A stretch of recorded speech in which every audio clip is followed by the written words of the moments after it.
Fala gremista, tudo bem? Sejam bem-vindos a mais um conteúdo aqui no canal e neste vídeo nós vamos falar sobre o novo negócio que foi aberto pelo Grêmio com um jogador em específico, dando continuidade a algo que está sendo muito bem feito pelo clube. Vamos falar também sobre um jogador que foi recém-contratado e que por alguns motivos já começa a perder espaço. E vamos tratar aqui também do jogo deste domingo contra o Juventude no Jacone, valendo vaga na final, em relação a uma dúvida importante que o treinador tem, na meia, o camisa 10, que até o momento não foi contratado. O Grêmio não terá o William, provavelmente, ainda não é uma certeza. E se de fato ele ficar fora, são 3 jogadores para uma vaga. Cada um oferece algo diferente, cada um com as suas características. A gente fala sobre tudo isso em nome de Hora do Pastel, Crepe do Alemão e Empório da Família. Antes, eu peço que tu deixe o like no vídeo, se inscreva no canal, o like é importante para o conteúdo ser entregue a mais gremistas aqui no YouTube, então me ajuda com o like já na arrancada. Te inscreve, me ajuda a chegar na marca dos 80 mil inscritos, a gente não para de crescer, graças ao carinho e à confiança de vocês, então entra aqui no canal, confere se tu é inscrito, se não for se inscreva, ativa as notificações para tu sempre ser avisado sobre novas informações do Grêmio e claro, vai deixando a tua opinião aqui nos comentários sobre todos os temas. Primeiro ponto, o William, lembrando, não tem uma lesão, mas tem um edema. O que é um edema? É uma pré-lesão. É quando a região já está tão afetada que está a ponto de realmente ser uma lesão. E aí pode ser uma lesão mais simples, mais leve, né, de grau 1, como a do TT, por exemplo, que tira o atacante de 10 a 14 dias dos gramados. Pode ser uma lesão mais importante, grau 2 já tira aí por 20, 25 dias, às vezes até mais do que isso. Grau 3, então, o jogador fica muito tempo afastado, né, às vezes aí em torno de 50 a 60 dias. Então o Grêmio tem muita cautela em relação ao William, até porque é um jogador que vem sentindo já alguns jogos e é um jogador com uma idade mais avançada. Por isso, a tendência é que ele não jogue. Mas ainda é um mistério que está sendo feito pelo Grêmio. Se o William não jogar, 3 jogadores. Monsalve, que provavelmente estará à disposição, ele está recuperado de mais uma lesão, aliás, como tem tido azar o Monsalve, né? São muitas lesões, um período bem significativo no departamento médico, um jogador que a gente espera muito, que já mostrou ter qualidade, que é um camisa 10, né, com características desse camisa 10, não vou dizer da antiga, mas esse camisa 10 mais clássico, que a gente quase não encontra mais, né, um jogador que tem muita técnica, que finaliza muito bem, mas que tem ainda alguns defeitos, né? Prende demais a bola, é pouco intenso, né, não tem uma disputa física tão interessante, é um jogador que não tem tanto dinamismo, então o Monsalve é um jogador bem interessante, mas que precisa melhorar pontos também importantes, e a falta de ritmo, de algum modo, pode acabar atrapalhando num jogo que certamente será de muita disputa física, né? E uma partida decisiva. Sempre é muito pegado o jogo contra o Juventude em Caxias do Sul, ainda mais se tratando de uma semifinal de Campeonato Gaúcho. Ou então o Jefinho, que eu acho muito bom jogador. Sempre teve um cartaz excelente nas categorias de base do Grêmio. Tratado como o melhor da geração. Até que, lembrando, teve aquela lesão séria, ficou mais de um ano parado, atrapalhou bastante ele, mas está voltando.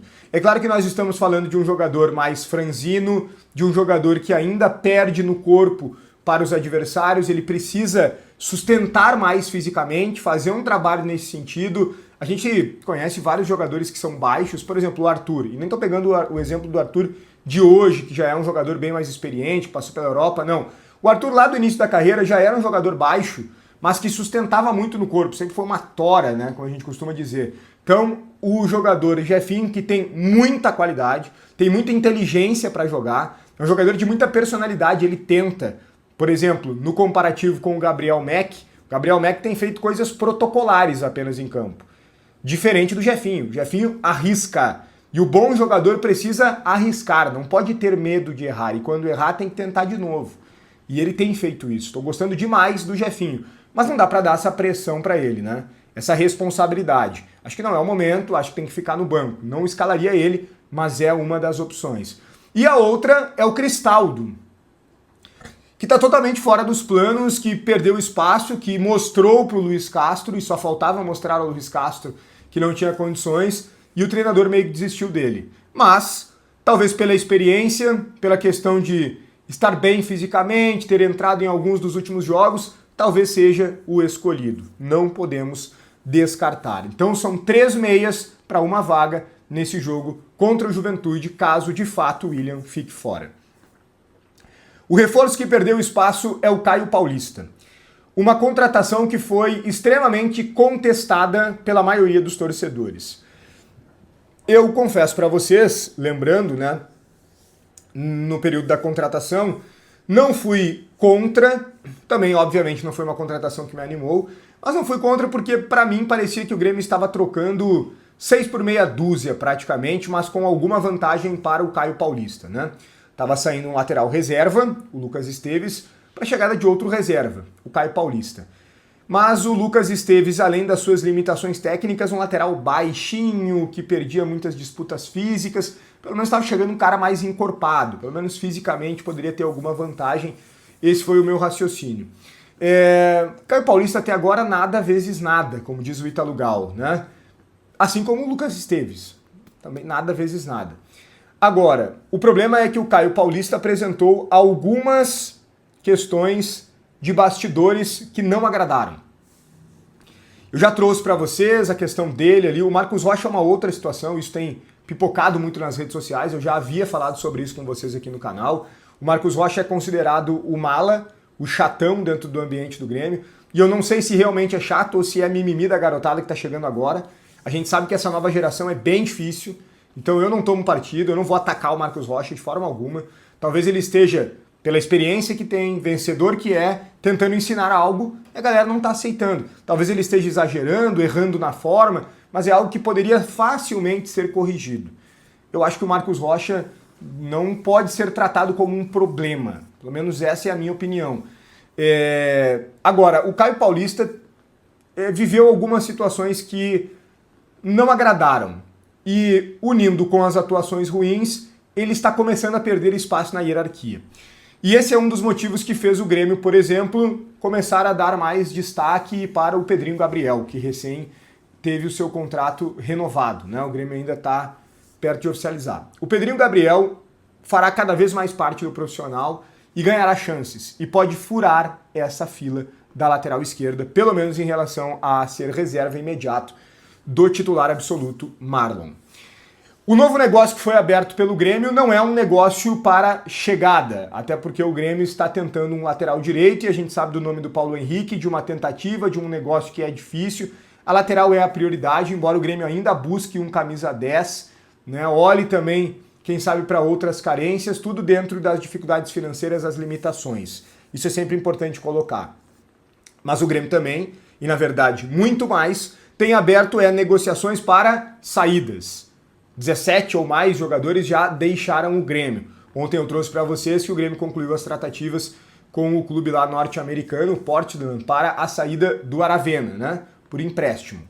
Posteriormente, podendo ser vendido, né? A saída em definitivo.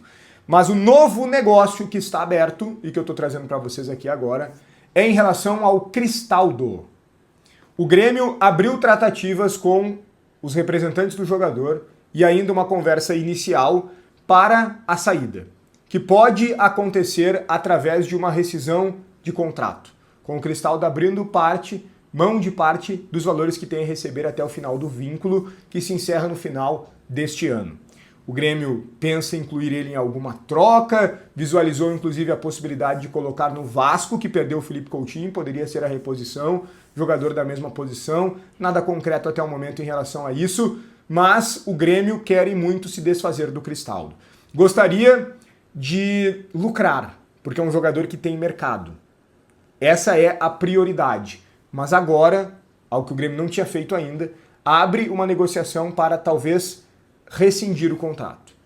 É uma conversa que está em andamento, ainda em estágio inicial, uma negociação entre Grêmio e os representantes do Cristaldo. Talvez seja o próximo jogador a deixar o Grêmio dentro dessa limpa que a nova direção promoveu. Beleza? O conteúdo tem a força de Empório da Família. Empório da Família trabalha com linha completa de pizzas da Nono Ludovico. Excelência em pizzas, trabalha com congelados também da renomada marca Vó Eneri. lasanhas, canelones, frangos, panquecas, filés, molhos, rondeles, pastel de forno, pastelão. É para quem gosta de sabor, é para quem gosta de comer bem, é para quem gosta de qualidade, preço justo. Empório da Família, fica em Porto Alegre. O endereço está na tela, o telefone também, Empório da Família. Deixa o like no vídeo, te inscreve no canal, ativa as notificações, opina muito aqui nos comentários. Um grande abraço e até o próximo conteúdo.